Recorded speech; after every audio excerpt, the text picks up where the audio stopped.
लो करें शुरू हैं।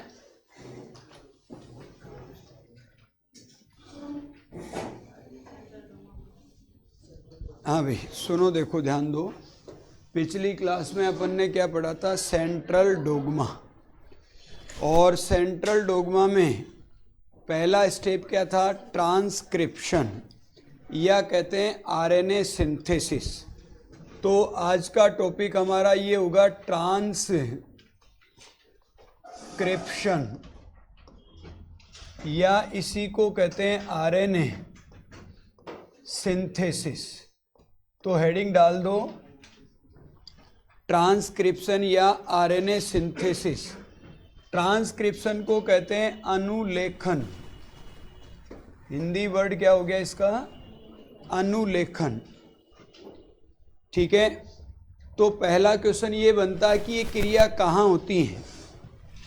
पहला क्वेश्चन क्या है इसका? क्रिया कहाँ होती है? तो इसमें लिख दो यह क्रिया केंद्रक में यानी कि न्यूक्लियस में होती है।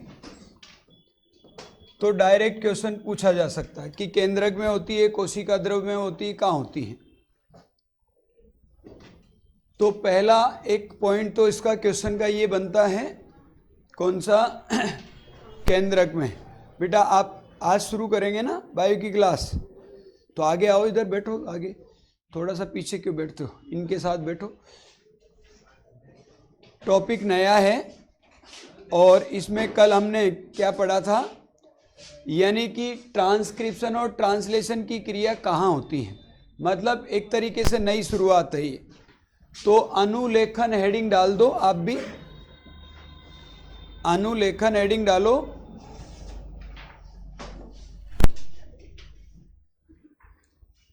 और अनुलेखन का अर्थ क्या होता है?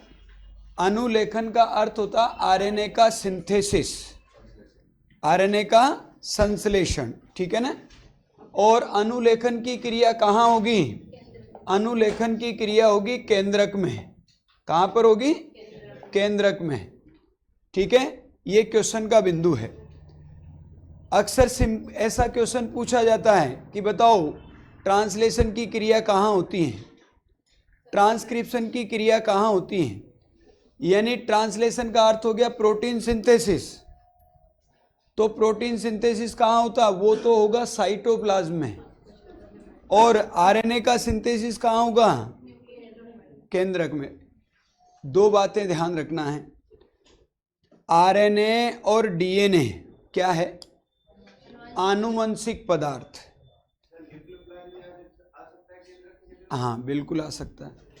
तो कहने का मतलब आरएनए और डीएनए क्या है? आनुवंशिक पदार्थ। और आनुवंशिक पदार्थ का संश्लेषण हमेशा केंद्रक में, और केंद्रक में भी अलग अलग भाग लिखे तो केंद्रक द्रव्य। पर आरएनए का अलग हो जाएगा। आरएनए का संश्लेषण कहाँ होगा? केंद्रिका की सतह पर। ठीक है ना। तो कॉमन क्वेश्चन तो ये हुआ कि आरएनए का सिंथेसिस कहाँ हो रहा है? केंद्रक में। केंद्रक में किस भाग में? केंद्रक द्रव्य में। यह आ सकता है। लेकिन कई बार केंद्रक भी लिख देते हैं, स्पेसिफाई भी कर देते हैं। तो आरएनए का संश्लेषण कहाँ हो रहा है? केंद्रक में। याद रहेगा क्वेश्चन का बिंदु। दूसरी बात कि ट्रांसक्रिप्शन की क्रिया हो चाहे डीएनए सिंथेसिस की रेप्लिकेशन की क्रिया, वो भी वही होती है। तो ट्रांसक्रिप्शन की क्रिया अभी हम पढ़ रहे हैं। इस ट्रांसक्रिप्शन की क्रिया में क्या हो रहा? आरएनए का सिंथेसिस। ट्रांसक्रिप्शन का मीनिंग क्या है? ट्रांसक्रिप्शन का अर्थ ये होता है डीएनए रज्जुक यानी कि टेम्पलेट पर आरएनए का संश्लेषण। ट्रांसक्रिप्शन का अर्थ क्या है? डीएनए रज्जुक पर आरएनए का संश्लेषण, इसको कहते हैं ट्रांसक्रिप्शन। तो दोनों पॉइंट नोट करो। हेडिंग डालो पहले तो, ट्रांसक्रिप्शन या आरएनए सिंथेसिस, ट्रांसक्रिप्शन या आरएनए सिंथेसिस। और पहला बिंदु लिखेंगे, यह क्रिया केंद्रक में होती है, और दूसरा बिंदु लिखेंगे डीएनए रज्जुक पर आरएनए का संश्लेषण अनुलेखन कहलाता है।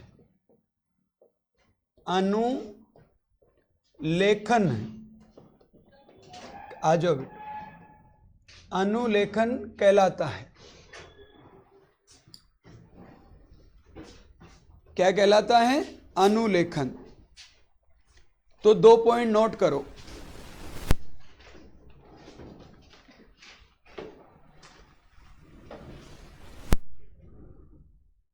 अनुलेखन का मतलब क्या है? ट्रांसक्रिप्शन। दोनों पॉइंट ध्यान रहेंगे। बढ़े आगे। अब सुनो, देखो, ये जो डीएनए रज्जुक हैं, इसकी इकाई को क्या कहते हैं? यानी ट्रांसक्रिप्शन की क्रिया डीएनए के जिस भाग पर होती है उसको कहते हैं अनुलेखन इकाई। ये डीएनए है और इस डीएनए के इतने हिस्से पर ट्रांसक्रिप्शन होता है, तो इस हिस्से को क्या कहेंगे? अनुलेखन इकाई। क्या कहेंगे? अनुलेखन इकाई। तो तीसरा पॉइंट बनाएंगे, अनुलेखन इकाई। अनुलेखन इकाई या कहते हैं ट्रांसक्रिप्शन यूनिट।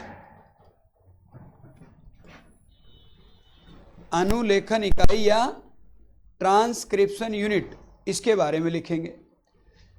तो अनुलेखन इकाई क्या होती है पहले तो समझो, दिमाग में बिठाओ। डीएनए का वह खंड जिस पर अनुलेखन की क्रिया होती है, और ये जो अनुलेखन इकाई है इसमें विशिष्ट प्रकार का जीन अनुक्रम पाया जाता है। तो पहले मीनिंग लिख दो, फिर अनुक्रम बताते हैं। डीएनए का वह खंड, अनुलेखन इकाई का अर्थ लिखो, डीएनए का वह खंड जिस पर अनुलेखन ट्रांसक्रिप्शन का कार्य होता है। डीएनए का वह खंड जिस पर अनुलेखन का कार्य होता है, अनुलेखन इकाई कहलाती है।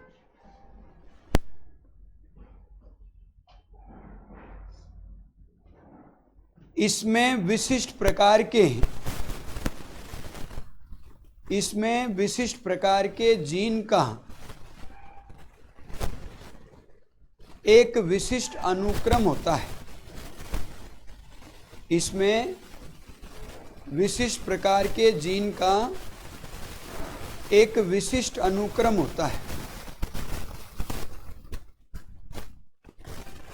विशिष्ट प्रकार के जीन का एक विशिष्ट अनुक्रम होता, क्या होता समझो अब बात। तीनों पॉइंट नोट हो गए? हाँ भाई, सबके नोट हो गए ना तीनों पॉइंट? क्या क्या क्रिया कहाँ होती, बोलो फटाफट फुर्ती। अर्थ क्या है? डीएनए रज्जुक पर आरएनए का संश्लेषण। अनुलेखन इकाई किसको कहते हैं? डीएनए की वह खंड जिस पर अनुलेखन की क्रिया होती है, जिसमें क्या मिलेंगे? विशिष्ट प्रकार के जीन का विशिष्ट अनुक्रम। ये विशिष्ट प्रकार के जीन का विशिष्ट अनुक्रम क्या होता है, इसको समझो आप। मैं ये कहता हूं कि ये डीएनए है, ये डीएनए है, और इस डीएनए पर पहला ये जीन है। इस जीन को कहते हैं आर जीन। इसको कहते हैं रेगुलेटरी। कैसा जीन? रेगुलेटरी जीन, नियामक जीन। यानी कि ये बाकी सारे जीन को नियंत्रित करेगा। रेगुलेटरी अथॉरिटी कौन होती है? जो सबको कंट्रोल करती है। तो ये कहलाता नियामक जीन। कैसे कंट्रोल करेगा? अपने सबऑर्डिनेट बनाएगा, यानी अपनी एक विशेष प्रोटीन बनाएगा, उसके माध्यम से कंट्रोल करेगा। इसके बाद कुछ गैप छोड़कर, ये यहां पर क्या है, गैप, एकदम तुरंत नहीं होगा जीन। यहां पर ये आर जीन है और इसके बाद में ये गैप है, गैप के बाद में ये मिलेगा हमें प्रमोटर जीन। इसको कहते हैं प्रमोटर जीन और प्रमोटर साइट भी कहते हैं, प्रमोटर साइट भी कहते हैं। ये प्रमोटर साइट वो है जिस पर आरएनए पॉलीमरेज जुड़ेगा। कौन जुड़ेगा? आरएनए पॉलीमरेज जुड़ेगा इस पर, इसलिए इसका एक नाम और है, इसको कहते हैं RNA polymerase binding site. RNA polymerase binding site क्यों कह रहे? क्योंकि इसी पर आरएनए पॉलीमरेज आकर जुड़ रहा है। और एक बात, ये जो प्रोमोटर है इस पर एक विशिष्ट अनुक्रम होता है और उस अनुक्रम को पढ़कर देखो आप, ये है, यानी 6 से 7 न्यूक्लियोटाइड का होता है। किसका? 6 से 7 न्यूक्लियोटाइड का होता है। और पढ़ो इसको TATA और प्रोनाउंसिएशन करो इसका टाटा। क्या है? तो इसका नाम क्या हो गया? इसका नाम हो गया टाटा बोक्स। इसका प्रोनाउंसिएशन कैसे आ रहा है? टाटा। तो इसका नाम दे दिया टाटा बोक्स। अब इस बॉक्स को पहचानने का काम एक वैज्ञानिक ने किया, उसका नाम है प्रिबनाउ, इसलिए उसके नाम पर भी एक नाम रखा गया, इसको कहते हैं प्रिबनाउ बॉक्स। ये सारे नाम इस प्रमोटर जीन के हैं। ये सारे नाम किसके हैं? प्रमोटर जीन के। इस प्रमोटर जीन को प्रमोटर साइट भी करें, आरएनए पॉलीमरेज बाइंडिंग साइट भी करें। आरएनए पॉलीमरेज क्या है? अनुलेखन एंजाइम। आरएनए पॉलीमरेज क्या है? अनुलेखन एंजाइम। इस जीन पर अनुक्रम क्या है? TATA, टाटा। तो क्या नाम हो गया? TATA box. और इसकी पहचान किसने की? प्रिबनाउ। अब इसके बाद आगे एक जीन और है जिसको कहते हैं ऑपरेटर। क्या कहते हैं? ऑपरेटर का काम क्या होता है? सिस्टम को ऑन ऑफ करना। एक ऑपरेटर बिठा दिया और जैसे ऑनलाइन का सिस्टम है, हम कह के आते हैं भैया क्लास चालू कर देना, जब निकल कर जाते हैं तो भैया बंद कर देना। वो क्या कर रहा? Switch on off. यानी ऑपरेटर का काम क्या है? सिस्टम को ऑन ऑफ करना। तो ये ऑपरेटर जीन है। ये ऑपरेटर जीन सिस्टम का स्विच ऑन या ऑफ करने का काम करता है, यानी कि सिस्टम में ये काम करता है, सिस्टम में स्विच ऑन ऑफ करने का काम करता है। ठीक है, एक ऐसा जीन होगा। इसके बाद में कुछ स्ट्रक्चरल जीन होंगे। ये स्ट्रक्चरल जीन होंगे और स्ट्रक्चरल जीन का काम होता उत्पाद बनाना। क्या काम होता है? उत्पाद बनाना। क्या काम होगा? उत्पाद बनाना। हर एक जीन से एक एंजाइम बनेगा, एक प्रोटीन बनेगा, वही उत्पाद है। हर एक जीन से एक एंजाइम या एक प्रोटीन बनेगा। 1 जीन 1 एंजाइम थ्योरी पढ़ते हैं हम आगे। एक जीन से एक एंजाइम बनना होता है। और इसके अंत में एक होता है समापन अनुक्रम। क्या होता है? समापन अनुक्रम, या इसको कहते हैं टर्मिनेटर जीन या सीक्वेंस। टर्मिनेटर जीन या सीक्वेंस कहते हैं। और ये कार्य समाप्त करने का कार्य करता है। यानी कि अनुलेखन को समाप्त करेगा, अनुलेखन की क्रिया को समाप्त करेगा। इस तरीके से ये एक सिस्टम का काम करता है। तो ये पूरी एक डीएनए का खंड है और इस डीएनए के खंड पर ये विभिन्न प्रकार के जीन हैं जो विशिष्ट क्रम में पाए जाते हैं। ऐसा नहीं कि तुम स्ट्रक्चरल जीन को उठाकर यहां लगा दो। हमसे यह भी पूछा जाएगा प्रमोटर जीन कहां होता है, रेगुलेटर के तुरंत बाद या रेगुलेटर के कुछ गैप के बाद, कुछ गैप के बाद। ऑपरेटर कहां है, और प्रमोटर के तुरंत बाद। स्ट्रक्चरल जीन कहां है, ऑपरेटर के तुरंत बाद। समापन अनुक्रम कहां है, अंत में। कहां पर है, अंत में। तो इस प्रकार के जीन से बनी हुई इस इकाई को अनुलेखन इकाई कहते हैं। तो अनुलेखन इकाई क्या है, विशिष्ट प्रकार के जीन से बनी हुई एक विशिष्ट अनुक्रम को अनुलेखन इकाई कहते हैं। तो इसके जीन के बारे में हम लिख लेते हैं पहले, फिर इसकी सीक्वेंस को बनाएंगे।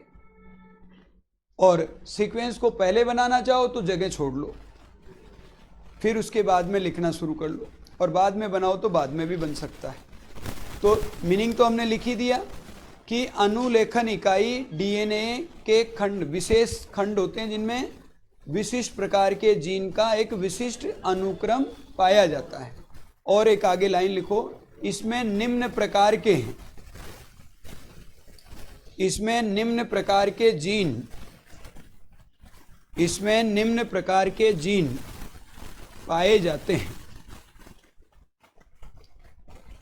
और पहला नाम लिखो, पहला नाम लिखो रेगुलेटरी जीन।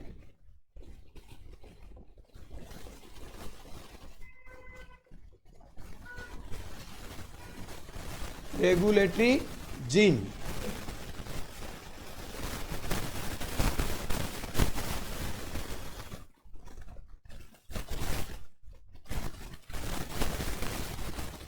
तो लिखेंगे रेगुलेटरी जीन अनुलेखन क्रिया को,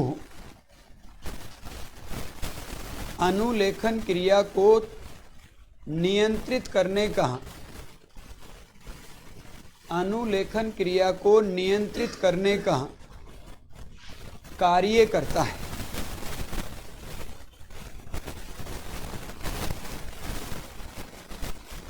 यह एक विशिष्ट प्रोटीन,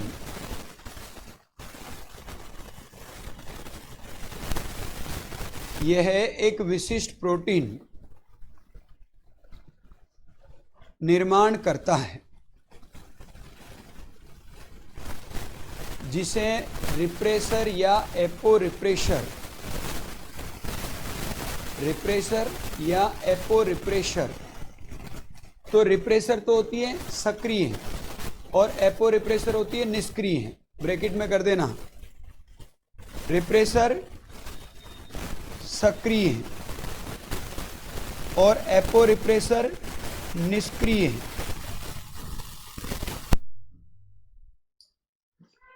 प्रोटीन होती हैं।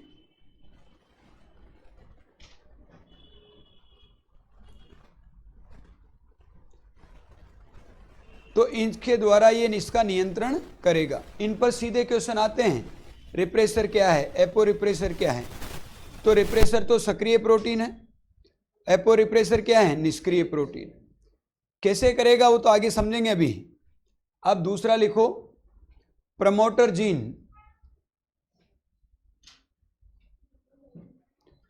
प्रमोटर जीन या प्रमोटर साइट, प्रमोटर जीन या प्रमोटर साइट।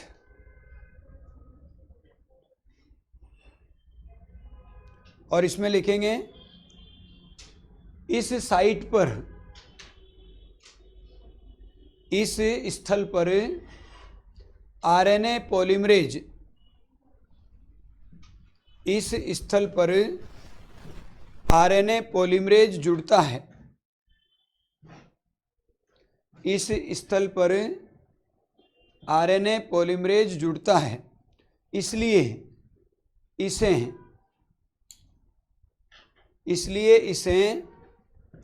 आरएनए पॉलीमरेज, इसलिए इसे आरएनए पॉलीमरेज बाइंडिंग साइट भी कहते हैं। आरएनए पॉलीमरेज बाइंडिंग साइट भी कहते हैं। ठीक है, तो आरएनए पॉलीमरेज बाइंडिंग साइट क्यों कहते हैं? क्योंकि आरएनए पॉलीमरेज जुड़ता है। अगला पॉइंट, इस स्थल पर विशिष्ट अनुक्रम, इस स्थल पर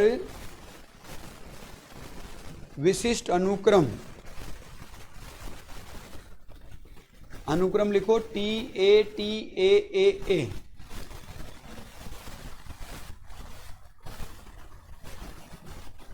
6 से 7 न्यूक्लियोटाइड का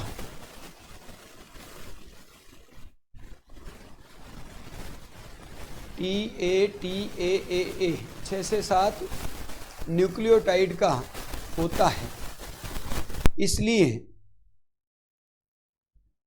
इसे टाटा बॉक्स भी कहते हैं।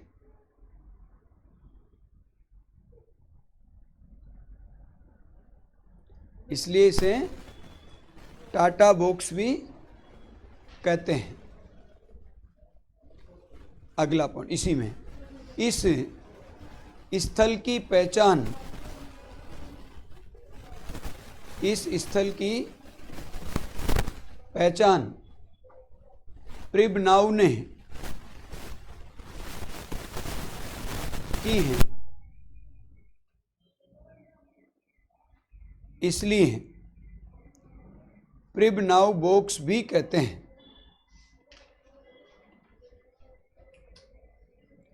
इसलिए प्रिबनाउ बॉक्स भी कहते हैं। ठीक है, तो 2 हो गए। अब तीसरे का नाम लिखो, ऑपरेटर जीन।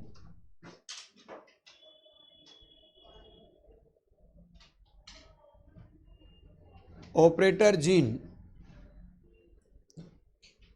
क्या करता है? यह तंत्र में,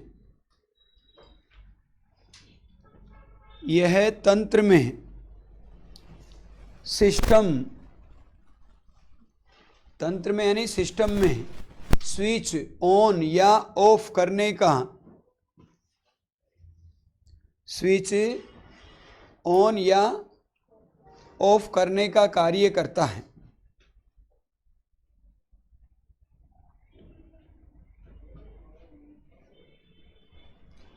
ठीक है, अब लिखो स्ट्रक्चरल जीन।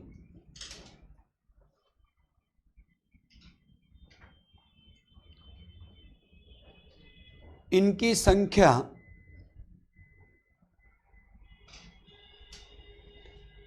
अलग अलग हो सकती है, मतलब किसी में 3 होंगे, किसी में 5 होंगे, किसी में 7 होंगे, किसी में ज़्यादा होंगे। इनकी संख्या अलग अलग हो सकती है, 3, 5, 7 कितनी भी हो सकती है, संख्या अलग अलग हो सकती हैं। यानी कि 3, 5, 7 और कोई भी हो सकती है। ठीक है, इनके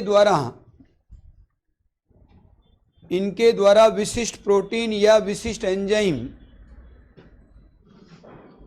इनके द्वारा विशिष्ट प्रोटीन या विशिष्ट एंजाइम या विशिष्ट उत्पाद बनते हैं।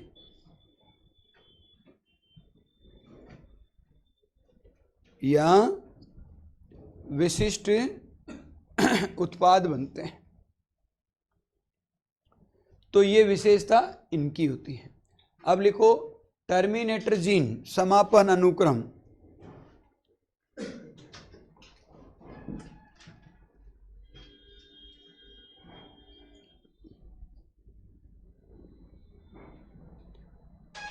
इस अनुक्रम से समापन कोडोन बनते हैं। इस अनुक्रम से क्या बनेंगे? समापन कोडोन बनते हैं।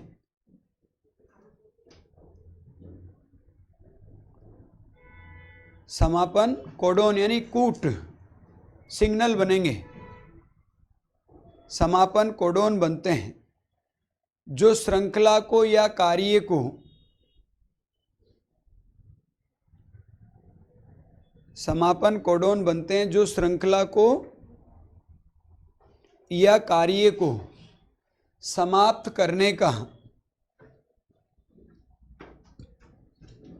श्रृंखला को या कार्य को समाप्त करने का कार्य करते हैं। तो इस प्रकार के जीन अनुक्रम को क्या कह रहे हैं? Transcription unit. तो ये तैयार, हम पहले समझ लेते हैं कि ये ट्रांसक्रिप्शन यूनिट है।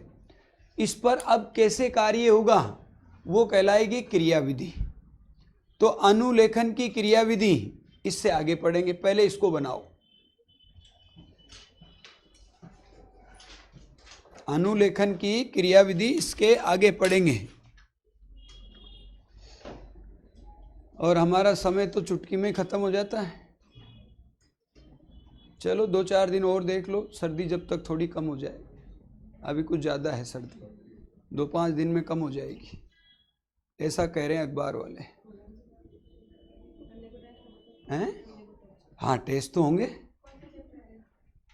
पिछले उसमें जो टॉपिक आया था उसी से आगे के आएंगे। क्या क्या आया था पहले? हैं? सेल डिवीजन आ गया था ना। हाँ, तो जिनको पढ़ा रखा उन्हीं का आएगा, यानी डीएनए आरएनए आएगा। और कहाँ तक आएगा? यानी प्रकार तक। ये जो अभी कहाँ से, कब से शुरू हुई क्लास? नए साल से, कल से शुरू हुई नहीं? हाँ, सेंट्रल डोगमा से बाद का नहीं आएगा, सेंट्रल डोगमा से पहले का आएगा। अच्छा, नहीं यार, वो तो जूलॉजी में हो गया ना टॉपिक एक। तो 2 टॉपिक हो गए ना। क्या क्या? रेस्पिरेशन और सर्कुलेटरी हो गया ना। तो वो हाँ, तो रेस्पिरेशन और सर्कुलेटरी का दे देंगे, रेस्पिरेशन और सर्कुलेटरी का, ठीक है। फिर डीएनए आरएनए का बाद में देंगे, इसके साथ ही पूरा हो जाएगा। हाँ, बॉटनी नहीं आई। रेस्पिरेशन और सर्कुलेटरी 2 सिस्टम याद करना है। हाँ, संडे तो ये तो फिक्स है, इसका पूछने की जरूरत ही नहीं। मैं क्या कह रहा हूँ, पिछले संडे का जो था ना, वो तो क्या एग्जाम था ना शायद, और उसका कैंसिल हो गया था। और इससे पहले वाले को जीके का था शायद। तो अब पहले सब्जेक्ट का होगा, फिर जीके का होगा।